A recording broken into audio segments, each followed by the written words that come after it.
안녕하세요, 천재개미입니다. 오늘은 차이나 전기차 지금 매수해도 될까?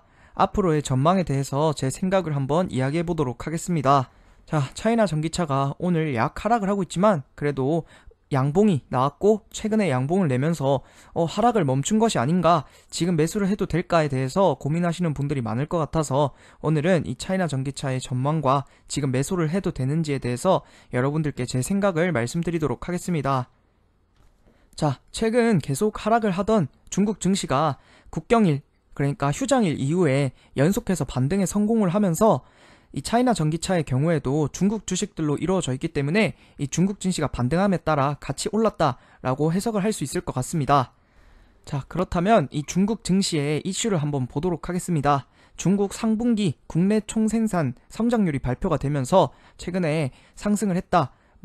국내 인플레이션 우려가 완화되었고 저가 매수세 유입에 대해서 이 중국 증시가 반등에 성공했다라고 이슈가 나오고 있습니다. 자, 하지만 저희가 주목해봐야 될 것이 있습니다. 자, 이 나스닥이 최근에 굉장히 큰 하락을 했는데 이 나스닥의 하락은 세계의 모든 증시에 영향을 주게 되어 있습니다. 이 뉴욕 증시 기대 인플레이션이 상승함에 따라서 나스닥이 굉장히 많이 떨어졌다. 기대 인플레이션이 상승했다. 이렇게 이슈들이 나오고 있습니다. 여기서 기대 인플레이션이란 expected inflation이라고 보시면 됩니다. expected는 예상되는, inflation은 물가 상승률이라고 보시면 이해하기 쉬울 거라고 생각을 합니다. 그래서 기대 인플레이션이라는 것은 기업 및 가게 등의 경제 주체들이 현재 알고 있는 정보를 바탕으로 예상하는 미래의 물가 상승률이라고 보시면 됩니다.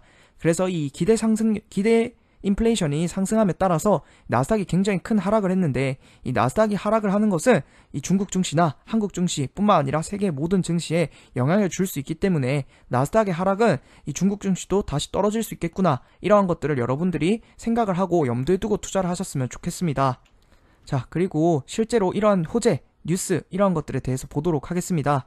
자, 최근에 9월 29일에 나스닥이 반등에 성공을 했을 때 영랑은행 국채 매입에 증시가 반등하였다. 국채가 하락하면서, 그러니까 영국 중앙은행이 개입을 해서 국채를 매입함에 따라서 나스닥이 상승할 것이다, 상승했다, 이런 식으로 이슈가 났는데, 또 그러고 나서 며칠 있다가 영국 국채 매입을 중단하면서 또 큰 하락을 했다. 그리고 이번에는 또 기대 인플레이션이 상승해서 나스닥이 떨어졌다.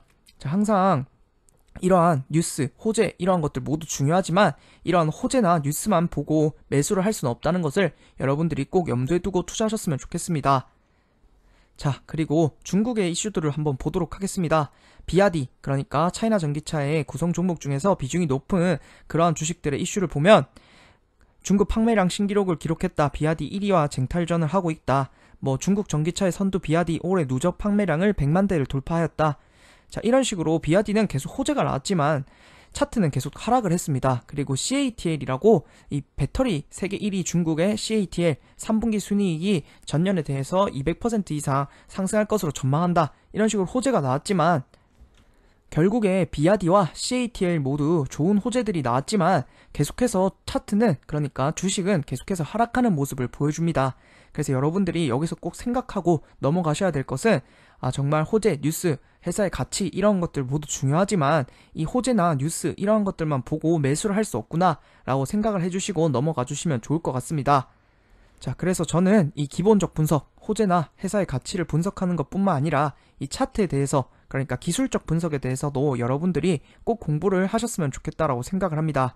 그래서 이 차이나 전기차의 기술적 분석, 그러니까 차트를 분석하면 최근에 트렌드 라인이라고 하락 추세선이라고 하는 것이 있습니다. 그러니까 주 트렌드, 그러니까 트렌드라고 하는 것은 예를 들어 뭔가 이어져 오고 있는 경향, 이런 걸로 보시면 좋은데 최근에 계속 하락을 이어가고 있었고 이 하락 트렌드 라인을 아직까지 돌파하지 못하였기 때문에 여전히 하락 트렌드, 그러니까 하락 추세라고 할 수 있을 것 같습니다.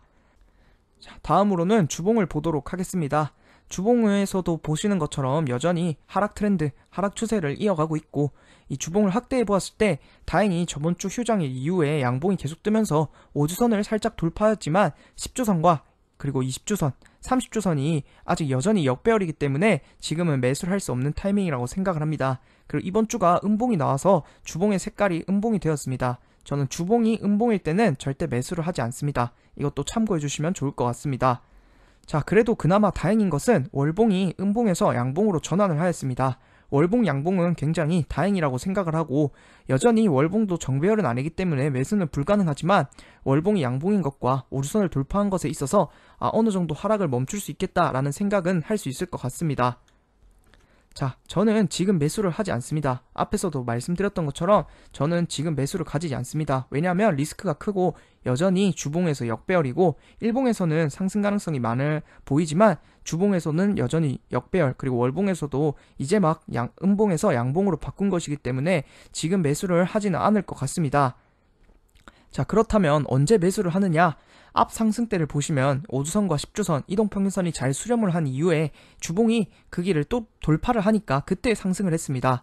지금 동그라미 친 부분, 그러니까 지금 현재를 보시면 아직까지 이동평균선이 수렴을 하지 못하였고 주봉이 아직 5주선만 살짝 돌파했지, 그리고 이번 주도 음봉이고, 그리고 10주선과 20주선, 30주선은 아직 돌파하지 못하였기 때문에 지금은 매수보다는 관망이 훨씬 더 안전하다라고 생각을 합니다.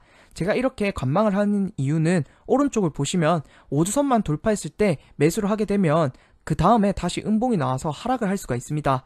오른쪽 그림을 보시는 것처럼 지금 여기서도 양봉이 나오더라도 10주선까지 완벽하게 돌파하지 못한다면 다시 하락할 가능성이 있기 때문에 저는 지금 매수를 하는 것을 별로 추천을 드리고 싶지 않고 저는 매수를 하지 않을 것 같습니다.